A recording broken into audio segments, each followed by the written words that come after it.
Tenho a honra aqui de participar, abrindo aqui mais um webinar da Abidjan, né? Um webinar que ocorre a cada mês e tem a participação especial dos integrantes da Abidjan, em especial a doutora Maria Carmona, que é a editora-chefe da Abidjan, né? A antiga Revista Brasileira de Anestesiologia, e a participação do Gabriel também, que é componente da Abidjan, e a do professora Tardelli, que além de ser também da Abidjan, é nossa diretora científica da SBA. Tá?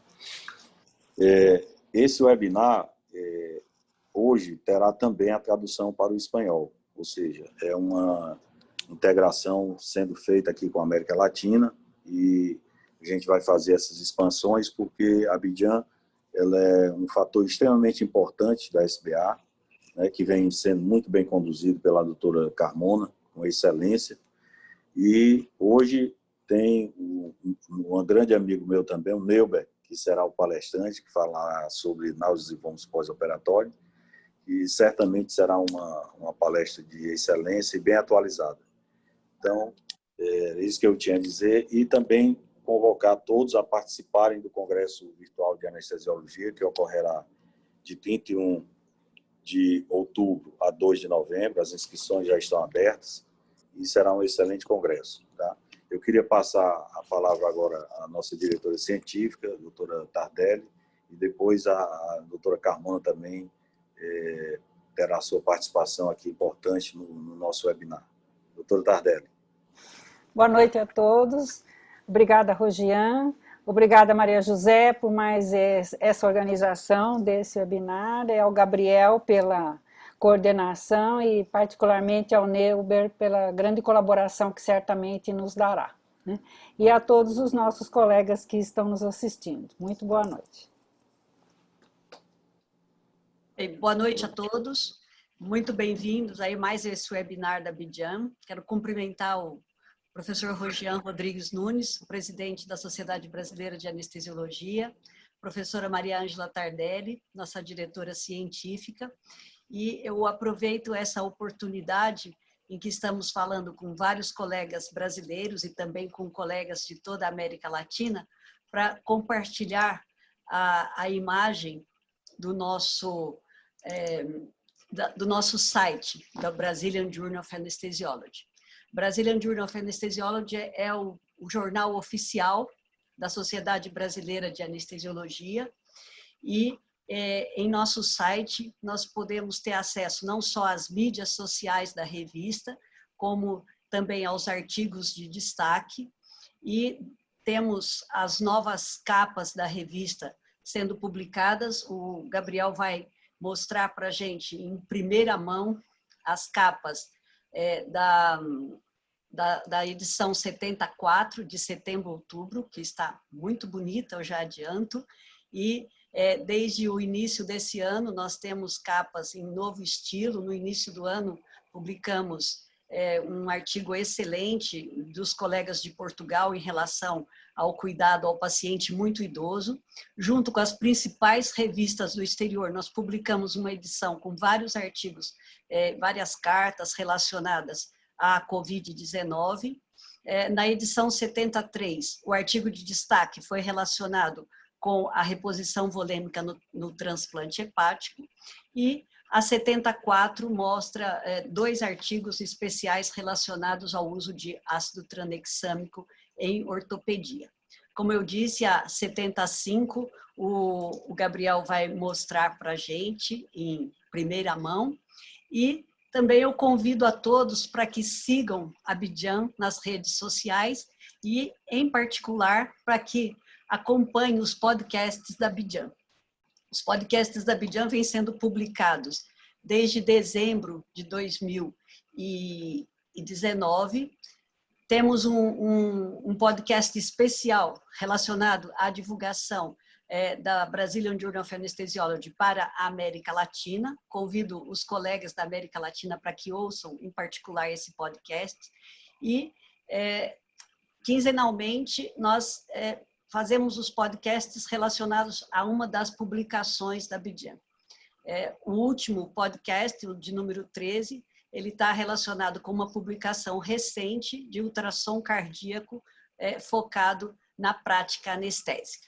Então, convido todos a ouvirem esses podcasts e já imediatamente passo a palavra para o meu colega, editor associado da Brazilian Journal of Anesthesiology, o Dr. Gabriel Guimarães, a quem eu agradeço imensamente a grande colaboração que tem dado para a excelência da nossa revista, e também já desde já agradeço ao professor Neubel Martins por colaborar com a apresentação desse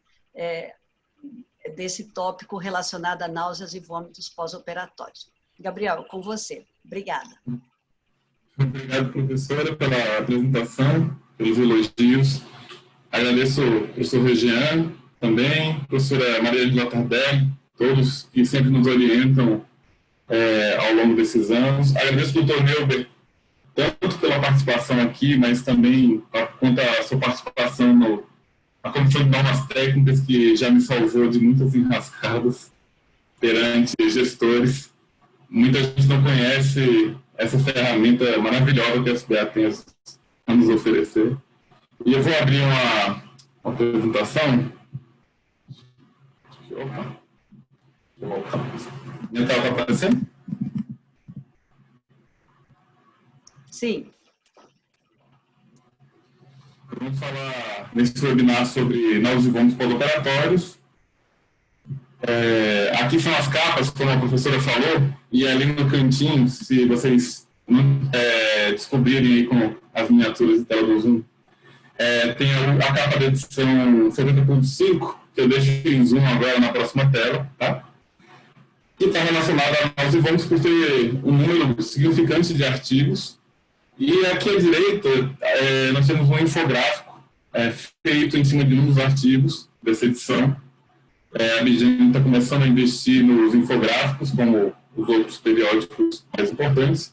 E aqui a lista dos artigos dessa edição relacionados a náuseas e vômitos pós-operatórios. Nós temos um editorial, 3 artigos originais e uma revisão sistemática, todos bem atuais, nenhuma é uma repetição do que se sabe na literatura, todos valem a pena a leitura. Para quem não decorou ainda o endereço novo da Bidgen, ele é bem simples de lembrar. Eu botei em maiúscula porque o protocolo HTTP ele não diferencia maiúscula e minúscula, você pode digitar em maiúscula se quiser. Mas esse é o endereço oficial da revista agora, tá? Inclusive, instruções para os autores oficiais são as que estão nesse site. Existe uma outra versão no site do Embase, uma outra no site da Scopus, mas a oficial é essa. E é importante para quem manda artigo para a revista realmente ler com cuidado. Isso, principalmente a primeira versão que é enviada, seguir esses guias, pode causar uma impressão muito boa para os editores, tá bom? Para quem está escrevendo um artigo, lembre de citar a Bidgen, se puder, né? E nós temos QR Codes, mas no site da Bidgen tem um link direto para cada uma das redes sociais. O podcast, para quem quiser só ouvir enquanto está dirigindo, ele pode ser bem útil. E uma introdução rápida ao tema do webinar. Esse tema apresentado há muitos anos no Copa, ele chega a se misturar até com a recuperação acelerada pós-cirurgia. Nesse artigo de 2016 do British, ele chegava a questionar se, de todos aqueles efeitos benéficos, o principal fator de acelerar a recuperação na anestesia não seria a profilaxia de náuseas e vômitos, para vocês terem ideia do tamanho do impacto que essa profilaxia tem. E há muito tempo se questiona, poxa, parece um problema simples, já resolvemos ou não? Por que eu vou botar os 3 grandes motivos, claro que eu não vou entrar na aula do meu, mas por que esse problema ainda é tão grande? Ele é subestimado, inclusive em grandes centros, grandes centros brasileiros e internacionais, você lê os artigos e você vê que as pessoas realmente subestimam incidência e gravidade, as pessoas não sabem a incidência dos seus serviços, e elas subestimam a gravidade. Elas não têm grande conhecimento sobre custo dos antieméticos. O Neuber vai falar sobre isso. Vocês vão ver no final que a diferença é muito grande entre eles. E eles são, os efeitos adversos são pouco conhecidos pelos anestesiologistas, existe muito preconceito, existe muita coisa que a gente precisa aprender. E o terceiro grande fator é uma rotina irracional de usar um número fixo de antiemético para todos os pacientes. Isso, para quem é estudioso do tema, é praticamente um consenso, mas é uma rotina muito difícil de ser quebrada.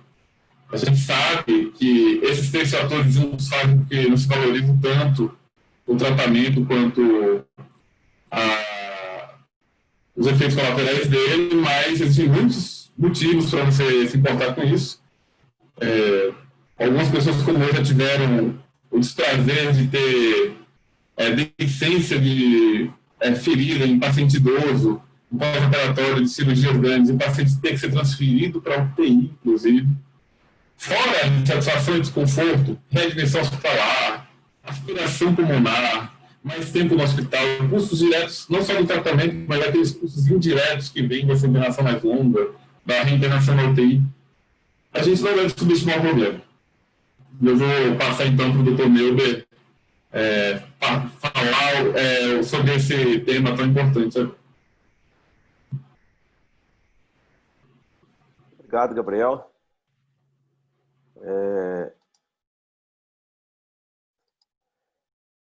Obrigado a todos. Para mim é uma honra estar participando desse webinar.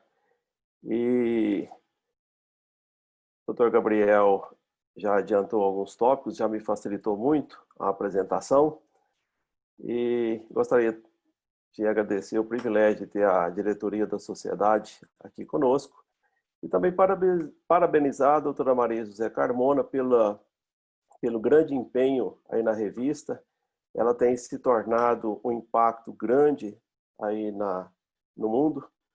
Tanto é que eu tenho, como um dos escritores da revista, como publicador de alguns artigos, eu tenho sido convidado para publicar em outras revistas importantes, fruto desse trabalho que a SBA tem feito, assim como até mesmo a participação de alguns congressos, como o Congresso Mundial de Cirurgia e Anestesia. O convite foi feito em decorrência desse aprimoramento na liderança da nossa editora-chefe, a doutora Maria Carmona, a quem eu gostaria de parabenizar.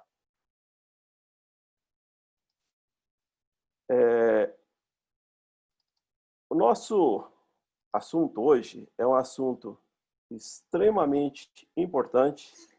Antes da reunião, alguns colegas, inclusive, já tinham manifestado e elogiado a brilhante escolha pelo título.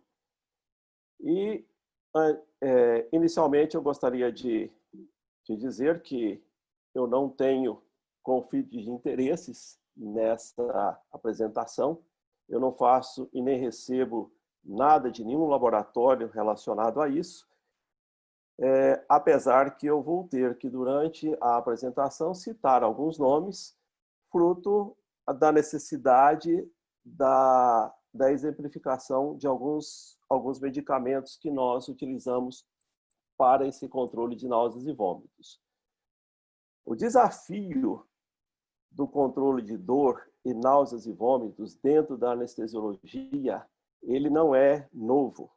Desde a introdução da anestesia, lá pelo 1842, na descrição, a náusea já era um grande problema, como foi mencionado aí pelo Gabriel. E um dos trabalhos já do século passado, do final do século passado, bem conhecido com relação a isso, é a avaliação do painel feito por experts em anestesia, no qual mostrava que a incidência de náuseas e vômitos, assim como a dor, era o principal problema, tanto em importância quanto em frequência. Posteriormente, um trabalho também já bem divulgado, que era quanto que o paciente estaria disposto a pagar para evitar a possibilidade de náuseas e vômitos durante ou posteriormente à intervenção. E como nós observamos o trabalho aqui liderado pelo Tom Gann, ele estava disposto a pagar $56 para prevenir a possibilidade de ocorrência de uma náusea e vômitos, e quando ocorria uma náusea, estava disposto a pagar $73 para evitar esse desfecho de náusea, e de vômito chegar a pagar até $100. Diante disso, diante do que tem acontecido, principalmente durante os últimos 20 anos, qual a melhor solução que nós temos encontrado para tratar esse grande problema, que eu não considero como um pequeno problema, mas um grande problema, às vezes menosprezado por muitos, principalmente por outras clínicas? O Aleixo, juntamente com Ayrton Bogaccini, que é o nosso ex-presidente da sociedade, apresentaram já no final do século passado também uma revisão de fisiopatologia, profilaxia e tratamento sobre esse item, que foi inclusive um dos motivos que nos levou a publicar um artigo em 2001 na RBA, um artigo simples, com pouca evidência científica, porque não foi randomizado, não é um duplo controle, mas para responder uma curiosidade existente desde aquela época, que ainda continua, que é a famosa prescrição pelos cirurgiões da metoclopramida, nas prescrições que ainda continua até hoje com os cirurgiões. Se vômitos, 10 miligramas de Plasil. Nós fizemos esse trabalho. Esse trabalho foi feito, distribuído em 4 grupos, avaliando etomidato, que era conhecidamente como um agente indutor hematogênico, propofol e solução fisiológica. Durante as primeiras 24 horas, em momentos diferentes, e o que nós observamos, como era esperado, a ação do propofol, como já tinha sido proposto pelo trabalho do Bogaccini, importante, tanto para a náusea quanto o vômito, a baixa incidência e a incidência alta quando não há utilização de um antiemético, mesmo que seja um emético muito controvertido ainda o seu uso. Diante disso, qual seria ideal, qual seria a chave para que nós possamos resolver esse problema? Durante esses 20 anos, liderado pelo Tom Gann, juntamente com importantes representantes aí da literatura, fizeram uma avaliação e uma revisão e uma diretriz do que poderia ser considerado com relação ao tratamento e o controle da náuseas e vômitos pós-operatório. Esse painel estabeleceu 5 prioridades ou 5 metas. Primeiro, identificar quais seriam os fatores de riscos primários para náuseas e vômitos, tanto em adulto quanto em crianças. Identificar e introduzir os riscos e avaliar os riscos basais para náuseas e vômitos no pós-operatório, fazer a abordagem ideal para prevenção e terapia de náuseas e vômitos no pós-operatório, determinar também o momento ideal para administração desse medicamento e também identificar qual seria o medicamento ideal, se seria monoterapia ou associação de terapia combinada. Os fatores de riscos identificados pelo grupo, eles foram relacionados a 3 pontos: ao paciente, que nós chamamos de cliente, a anestesia e a cirurgia. Ao cliente relacionados e que estaria com maior incidência a pacientes do sexo feminino, aqueles pacientes ou aqueles clientes que não fumam, que tenham a história prévia de náuseas e vômitos. A anestesia, relacionado com maior incidência a utilização de agentes inalatórios, especificamente com maior incidência a utilização do óxido nitroso, uso de opioides, tanto no PER quanto no pós-operatório, e algumas cirurgias, como a duração da cirurgia, pós-cirurgia maior do que 2 horas, e alguns tipos de procedimentos relacionados, inclusive, com a própria fisiopatologia da etiologia da náuseas e vômitos. O participante dessa própria diretriz, que é o Christian Epfel, participante também já tinha indicado alguns fatores preditivos que foram reforçados nessa diretriz, que já foram anteriormente mencionados, só que agora classificando cada item desse com a soma de 4, e que, na presença desses 4 itens, a possibilidade da ocorrência de uma náusea e vômitos no pós-operatório seria ao redor de 80%. As estratégias para reduzir o risco de náuseas e vômitos foram estabelecidas nessa diretriz de 2003, essas que estão aí pontuadas, que seria evitar aqueles pontos que já tinham sido identificados, que era evitar a anestesia com agentes inalatórios, preferindo anestesia regional, a indução e manutenção com propofol, minimizar o uso de opioide no peri e pós-operatório, assim como o uso de neostigmina, e promover uma adequada hidratação.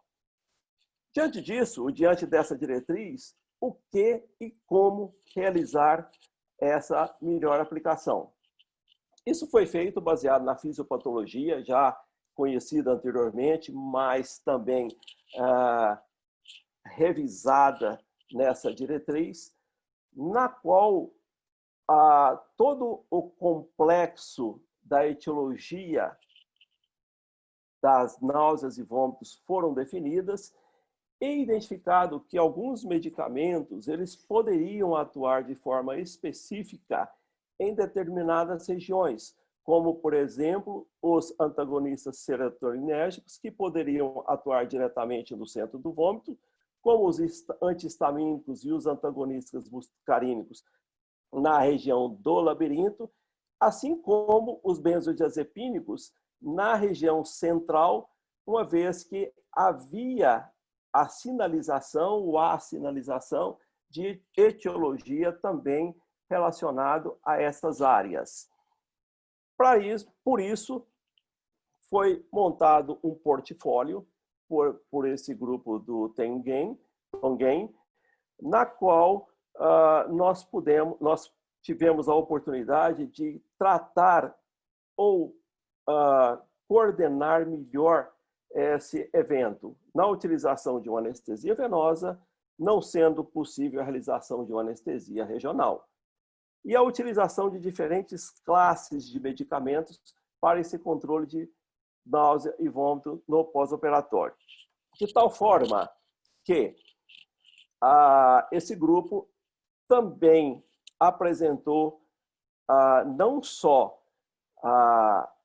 os medicamentos, mas quando utilizar, qual medicamento e a dose que seria recomendado tanto para adulto quanto para crianças.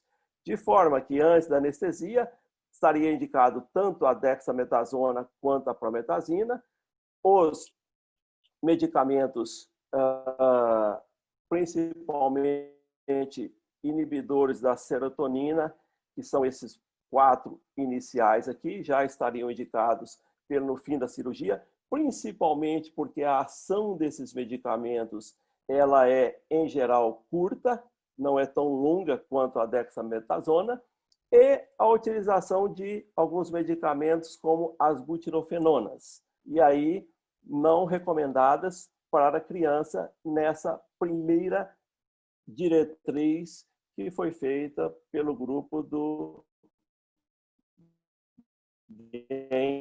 em 2003. Principalmente para aquelas situações onde a náusea e vômito fosse intensa, seria a utilização de medicamentos combinados, droperidol, dexametasona, antagonistas 5-HT3 com dexametasona e assim por diante, também sendo recomendado para crianças. E aí surgiu o segundo questionamento que às vezes nós temos e participamos e presenciamos. Não consigo controlar a náusea e a vômito. E agora? E aí, 3 perguntas são necessárias. Fez profilaxia? Se fez profilaxia ou não fez profilaxia, é recidivante? E a própria resposta para esse assunto foi descrita no portfólio, que se a profilaxia falha ou não teve êxito, utilizar antiemético de diferente classe. Essa é a posição e a resolução do problema. Mas nem tudo estava resolvido. Até porque, diante dessa situação, nós não podemos errar o alvo.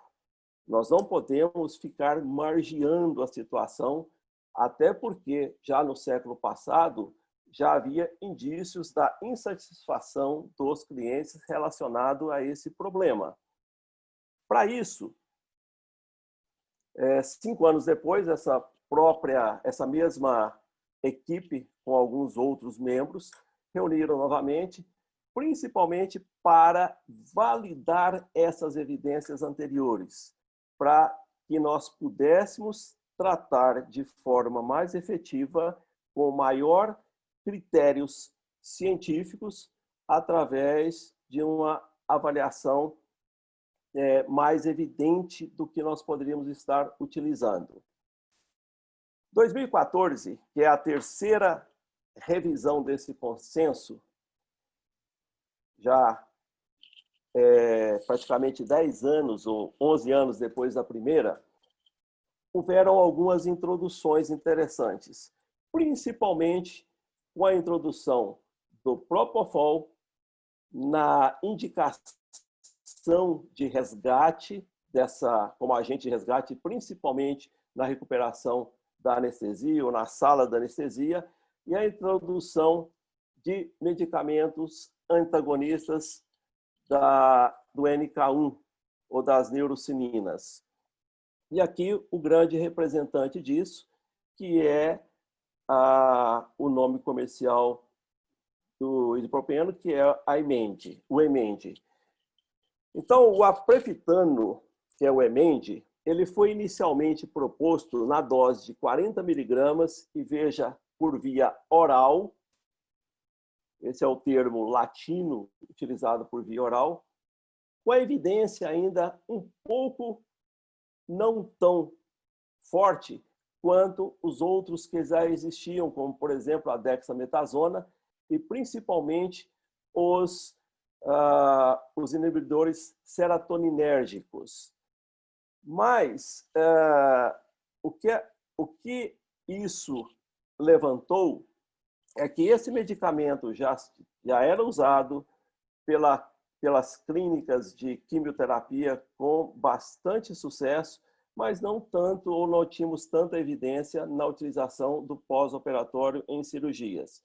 E o quarto consenso, que foi agora publicado em 2020, 17 anos depois desse início, ele trouxe algumas considerações bastante interessantes aí para nós, que é a respeito de o aprepitano, que antes era com uma baixa evidência, os trabalhos já mostram como um agente com bastante evidência para o tratamento, e surgiram outros inibidores da neurocinase, que é o casopitano e o rolapitano, que nós não temos no nosso mercado ainda.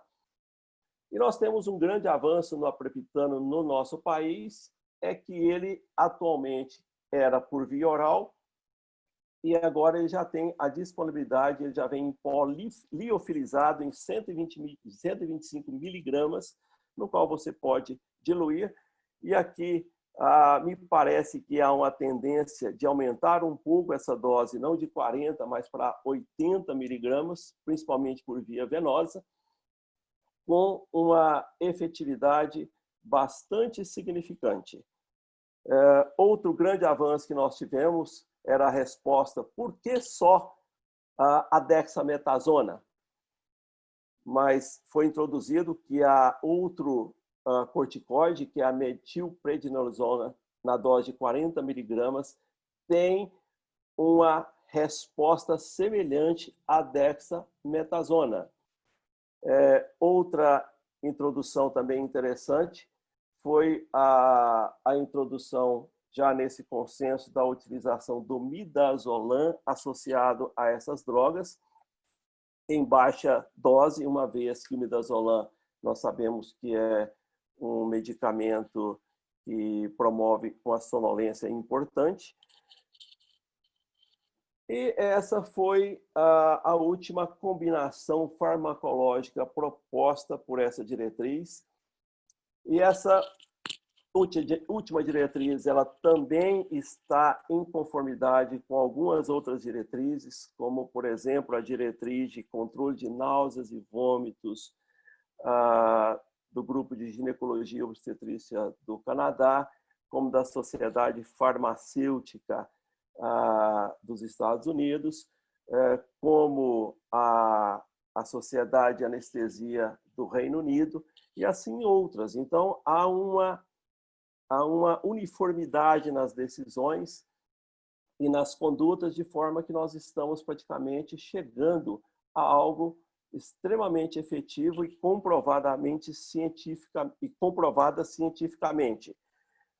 O que eu gostaria de chamar a atenção nesse quadro é a introdução do apreptano com a dexametasona,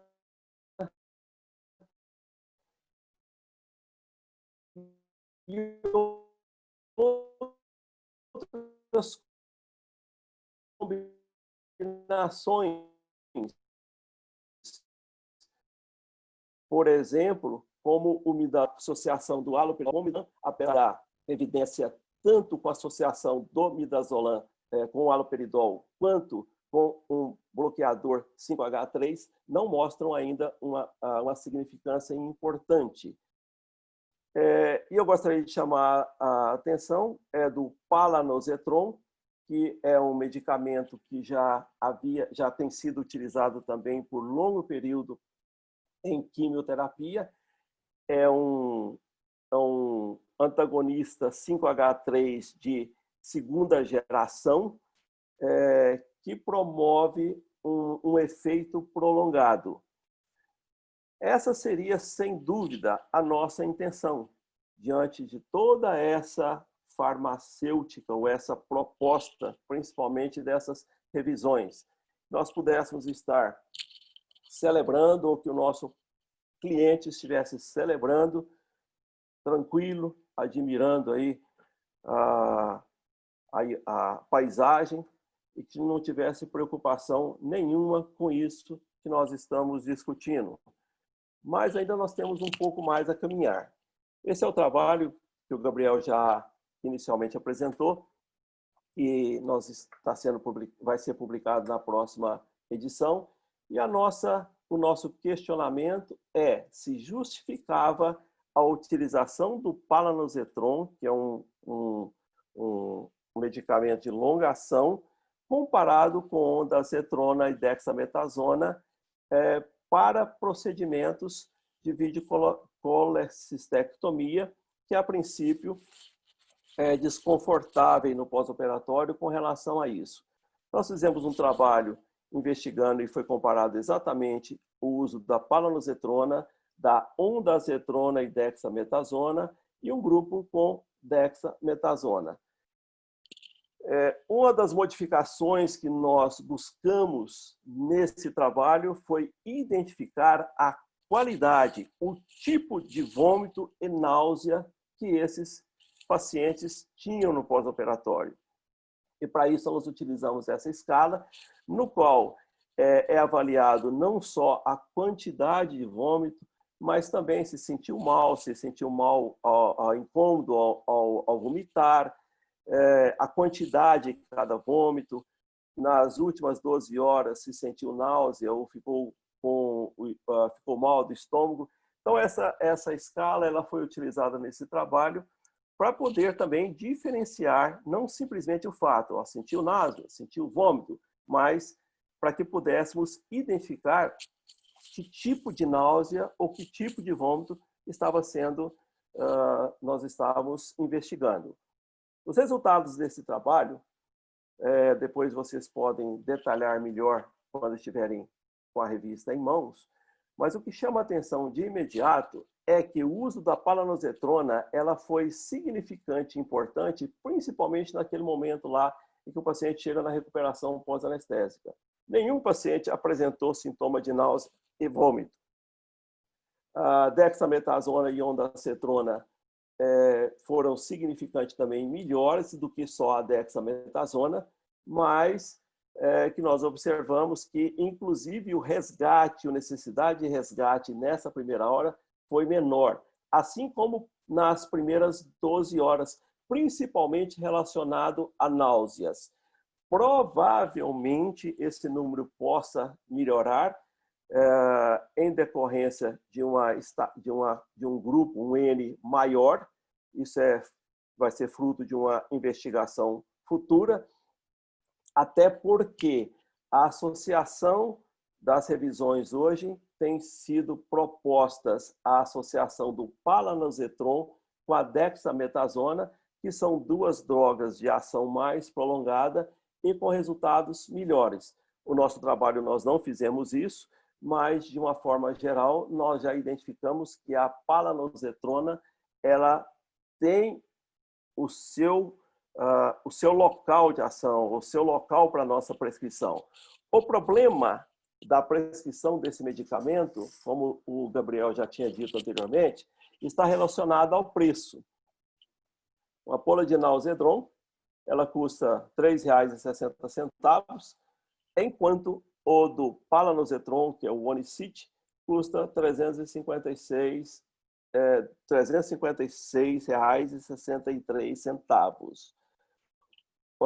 A última diretriz que foi apresentada, foi feito alguns estudos de custo e benefício da utilização desses tipos de medicamento.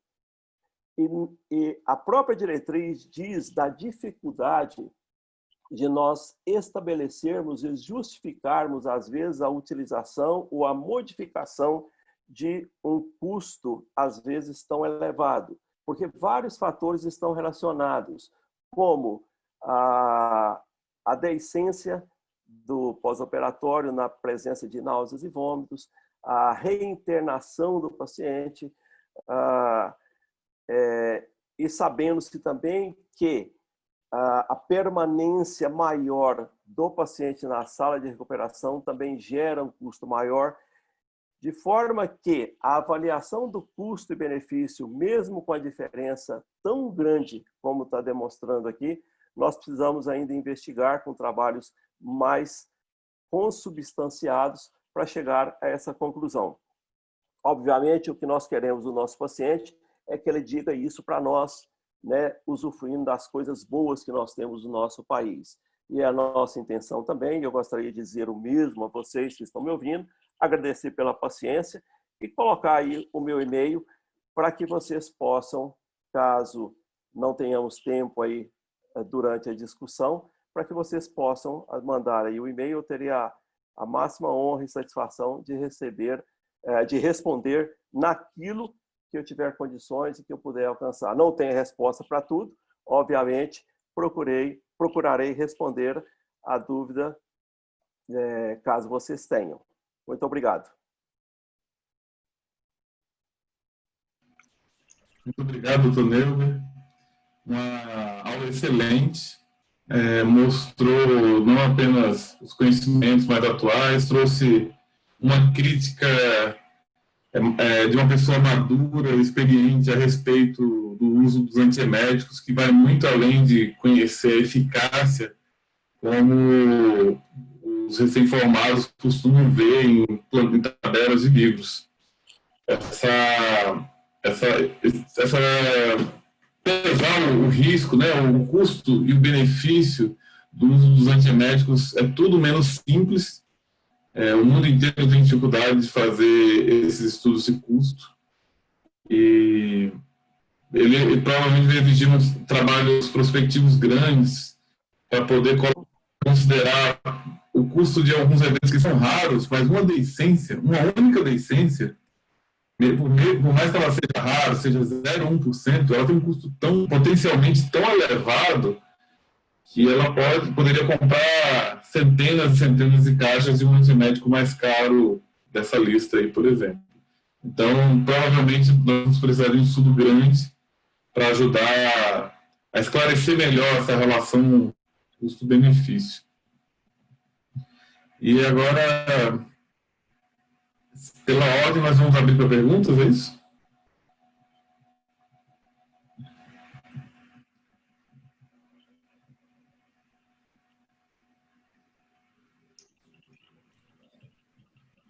Então, Neubers, o senhor tem acesso às perguntas? A primeira pergunta é em relação à metoclopramida, é do João Paulo, nosso amigo João Paulo, famoso.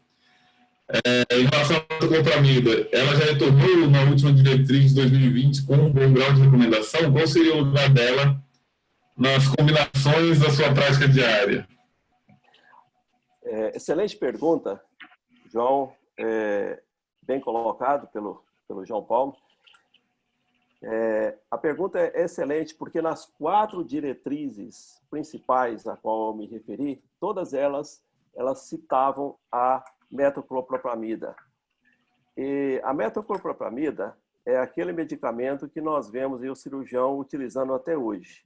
E a pergunta dele é muito pertinente por causa disso, né? E o que aconteceu durante esses 17 anos com os estudos da metoclopramida? O primeiro consenso de 2003, ela proscreveu a utilização da metoclopramida. A segunda, ela indicou a metoclopramida, mas como era um estudo de evidência, a utilização como A3. Então, é uma evidência muito baixa. A terceira revisão, ela indicou, não, a metoclopramida ela é eficaz, ela pode ser associada ou ela pode ser utilizada conjuntamente como com as outras medicamentos das outras classes. E nessa diretriz de 2014, a dose recomendada era de 50 miligramas, ou seja, 5 ampolas. Se você usar 5 ampolas, você vai promover um efeito extrapiramidal no paciente. E quem usa ou quem já usou esse medicamento sabe que é a mesma coisa de você ter a sensação iminente de morte. É horrível. E, por fim, agora, em 2020, voltou a utilização da metoclopramida, mas com a evidência ainda baixa, e a utilização voltaram para os 10 miligramas, e a associação da metoclopramida com as outras drogas. Eu não vejo muito sentido hoje nós recomendarmos a metoclopramida, visto que hoje nós temos medicamentos muito efetivos com muito baixo custo. Por exemplo, uma ampola de haloperidol, nós vamos usar 1/10 da ampola para fazer o controle da náuseas e vômitos nesse paciente. Podemos, por exemplo, pedir para a farmácia para pegar uma ampola e manipular para que seja utilizado em 10 pacientes, juntamente com o ondansetrona, que é um medicamento também de custo baixo, assim como a dexametasona, que custa R$15. Então, não vejo sentido nenhum para nós continuarmos ainda utilizando a metoclopramida.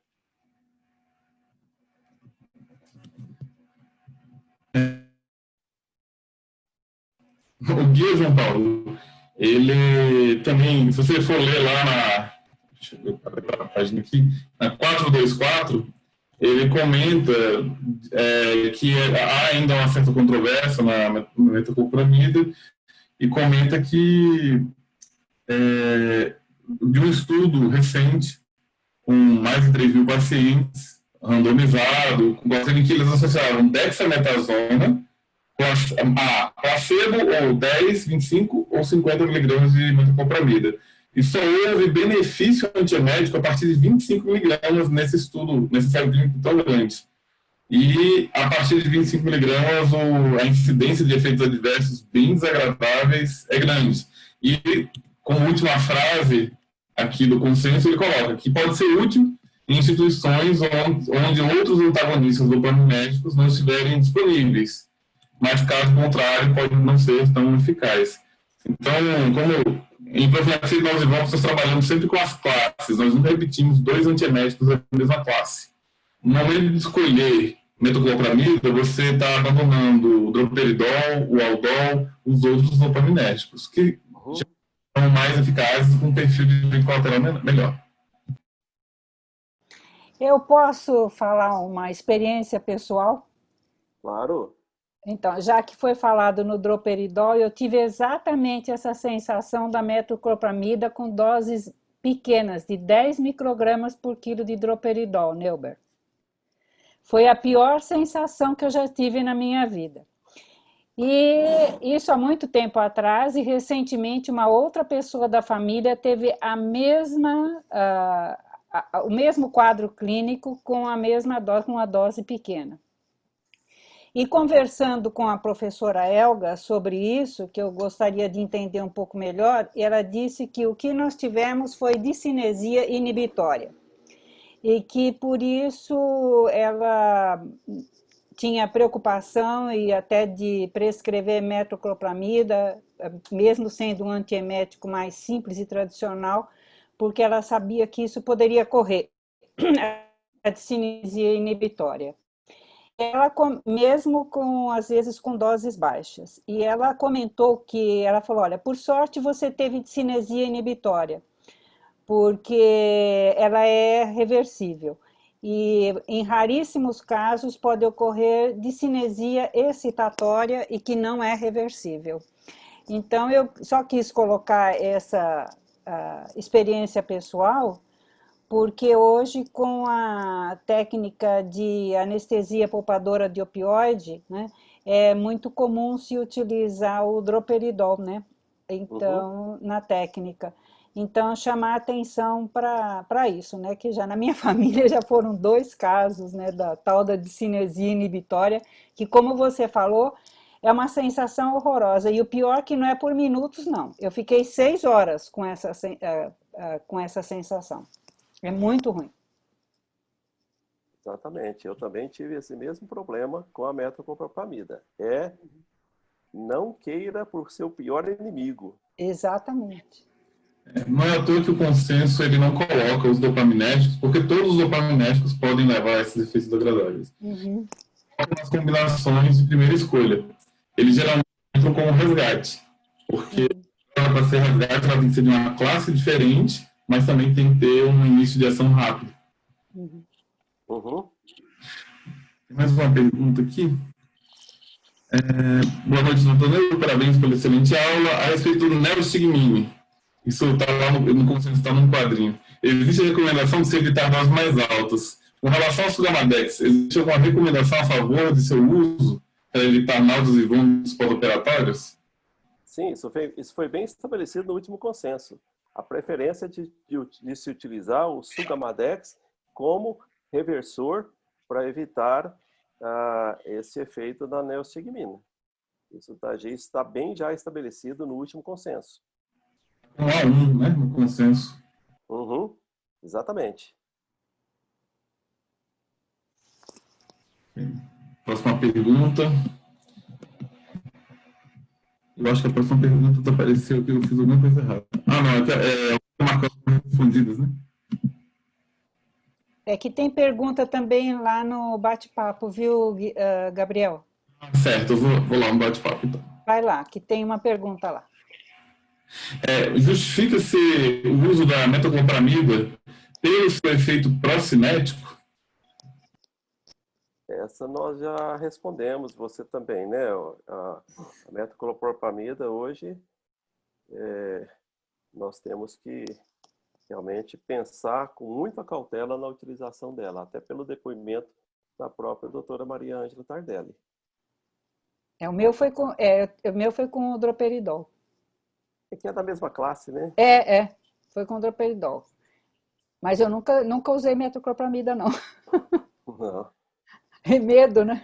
É interessante que aqui na universidade é uma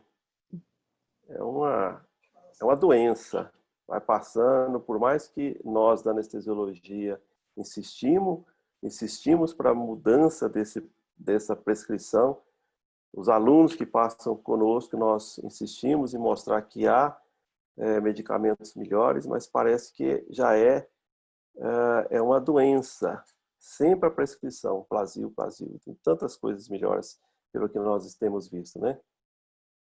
Com efeitos, inclusive, muito mais efetivos. Nesse ponto, Daniel, eu acho que falta um pouco de integração entre nós e eles, porque eu percebi em Brasília alguns grupos cirúrgicos que ainda faziam, né, até a nossa integração, reposição volêmica baseada principalmente em solução fisiológica salina. E, claro, com o tempo nós conseguimos, integrando conhecimentos, equilibrar esse ponto. Mas o que muitas vezes parece simples do consenso nas nossas revistas, do nosso ponto de vista, nem sempre é visto pelo cirurgião com a mesma frequência e intensidade. Eles têm outras prioridades e outros temas em que eles focam. Então, eu acho que a gente precisa de integração maior com os cirurgiões. Uhum. A próxima pergunta, da Luciana, lá de Fortaleza, né? Luciana Moraes, fez o doutorado lá na USP também, foi minha colega de residência. Boa noite, primeiramente, obrigado pela aula. Gostaria de saber qual o esquema de terapia antiemética de escolha para gestantes sabidamente de alto risco para novos vômitos pós-operatórios, inclusive com história prévia de vômitos incorrigíveis no pós-operatório. Complementando, o senhor excluiria morfina da raquianestesia? São duas perguntas, né? Sim. Primeiramente, é a Luciana Chaves? É a própria. Luciana, eu gostaria inclusive de parabenizá-la pelo seu trabalho de doutorado que você fez com a Prepitano lá na USP, né? E eu conheço o trabalho e são poucos os trabalhos nacionais que abordam esse tema, e a Luciana ela desenvolveu o doutorado nessa área. Com relação à gestante, a abordagem é semelhante. Nós temos que utilizar, como o Gabriel já disse, medicamentos de classes diferentes. E a pergunta da Luciana provavelmente seja antes do procedimento cirúrgico, que é a emese gravídica, né? Que é um dos problemas, um dos terrores aí das gestantes. E hoje nós temos essa possibilidade. Inclusive, Luciana, você fez até essa proposta da utilização desse medicamento lá na sua tese, o aprepitano. E agora nós, inclusive, temos esse medicamento já liofilizado, e nós já temos, inclusive, esse avanço em relação a outro mundo, que é um dos benefícios aí que esse laboratório trouxe para a gente, que eu não vou dizer o nome do laboratório para não fazer propaganda aqui, né? Mas outro medicamento é o medicamento que é o aprepitano, que é o aprepitano, não, me fugiu o nome, que é utilizado para, que é a última aí que foi utilizado dentro da proposta da última diretriz, que é o medicamento usado para controle de esquizofrenia, que tem em embalagem de 50 e 200 miligramas, E é interessante que o controle da esquizofrenia com esse medicamento vai de 50 a 1.200 miligramas. Então, é um medicamento que os trabalhos aí com a utilização dele têm mostrado um efeito colateral baixo e que seria uma outra proposta para a utilização em gestantes. Mas ainda há esses dois medicamentos, eles ainda estão em estudos.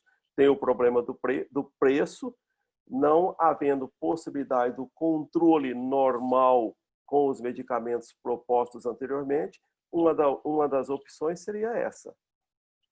A utilização do opioide pela via subaracnoidea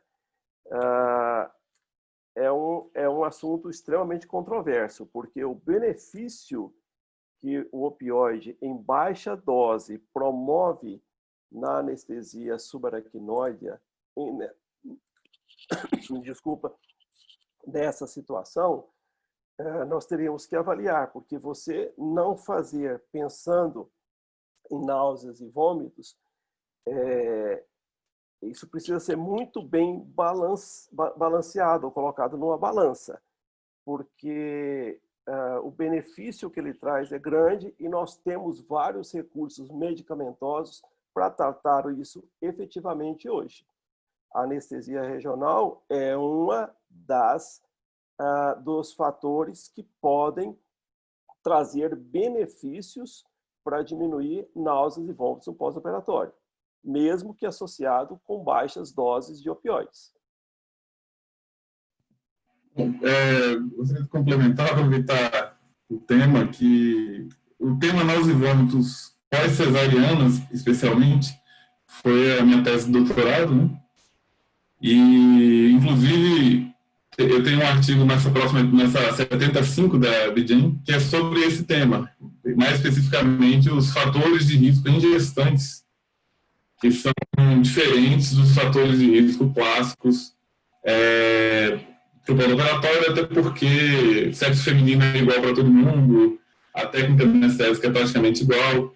Em relação aos genéticos, hoje, pelo que a gente tem publicado, já é quase consenso usar os antagonistas 5-HT3, porque a evidência é cada vez mais forte de que eles diminuem a incidência de hipotensão após o bloqueio. Então, o uso pré-bloqueio está cada vez mais forte, a evidência. A dexametasona, aparentemente, tem um perfil de segurança muito bom, é usado, inclusive, no feto.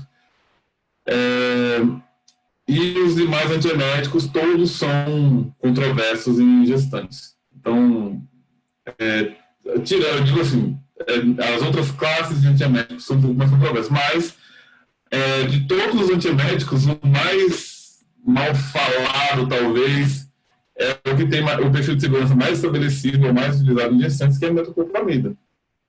Não sugiro como antiemético, mas ele está aí para essa função.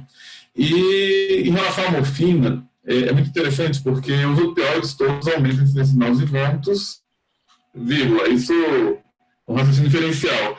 Quando nós fizemos ensaios clínicos com fentanil subaracnoide, paradoxalmente, fentanil subaracnoide diminui a incidência de náuseas e vômitos pós-cesariana.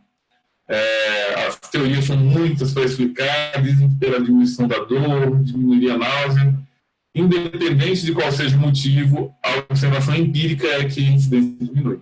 Em relação à morfina, nas doses baixas que são propostas hoje em dia, essa incidência não é tão alta e a gente não pode confundir náuseas e vômitos pós-operatórios, pós-cesariana, com náuseas e vômitos intra-operatórios. Aquela náusea e vômito intra-operatória na cesariana é relacionada principalmente à hipotensão.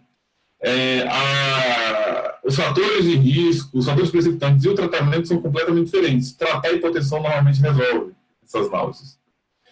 A morfina no pós-operatório, nessas doses baixas de 60, 80 até 100 microgramas, ela está relacionada a uma incidência, pelo meu estudo que está aí na BJ, de em torno de 24%, que é muito próximo à média dos pacientes cirúrgicos em geral. Não é uma incidência muito alta, mas também é uma incidência considerável. É possível estratificar um pouco o risco dessas pacientes, como a gente propõe nesse artigo na BJAM. E acredito que a gente ainda tem muito que avançar, os estudos em gestantes são poucos, mas essa morfina, possivelmente, ela diminui a necessidade de morfina venosa. Então, ao invés de usar 80 microgramas, ou 100 ou 60 subaracnoide, você vai ter que usar 2 até 10 microgramas, ou até 10 miligramas de morfina venosa, no caso da necessidade de resgate. Então, considerando o tempo que a morfina subaracnoide cobre e a morfina que seria evitada, possivelmente não é um motivo forte evitar a morfina pensando somente na náuseas e vômitos, mas é um tema bem complexo. Como estamos de tempo, professora? Temos já 1 hora, é a previsão do tempo do nosso webinar. Certo. Então, as últimas perguntas que ficaram, eu consigo responder por texto ou no Neuber, ou a gente precisa desligar? Como que funciona? Quantas perguntas tem ainda? 1, 2, 3, 4. Acho que a gente vai... você pode responder depois e mandar a resposta para os participantes. Ok. Então, agradeço a participação mais uma vez do Dr. Neuber. Foi uma honra, agradeço a participação de PSDA, professora Maria Ângela, Takashima, professora Maria José, o presidente, o doutor Jean, o doutor Marcos, que está ali, não falou nada, está caladinho, mas eu estou vendo que está aqui. Agradeço a presença da Anel, que veio nos dar apoio aqui também. Muito obrigado. É que Marcos e Takashima estavam em outro webinar, viu, Gabriel? Aí a gente fica pulando de sala em sala. Boa noite, Takashima. Boa noite. Obrigada pela participação no nosso webinar. Boa noite, Marcos. Obrigada pela participação no webinar. Nós que agradecemos. Prestigiar a Bijan e prestigiar o Dr. Neuber e Gabriel. Parabéns aí, Neuber, pela excelente aula. Muitos elogios muito aí no bate-papo. Obrigado, Takashima. Professor Neuber, muito obrigado pela sua colaboração na Abidjan, por participar do corpo editorial, por essa excelente apresentação e agradeço no conjunto a todos por todo o apoio que a Sociedade Brasileira de Anestesia tem dado ao nosso periódico. Eu que agradeço o privilégio da Maria. Pois é. Boa noite a todos. Boa noite, pessoal. Boa noite, um abraço. Boa noite, gente. Boa noite. Parabéns aí, Abidjan. Parabéns.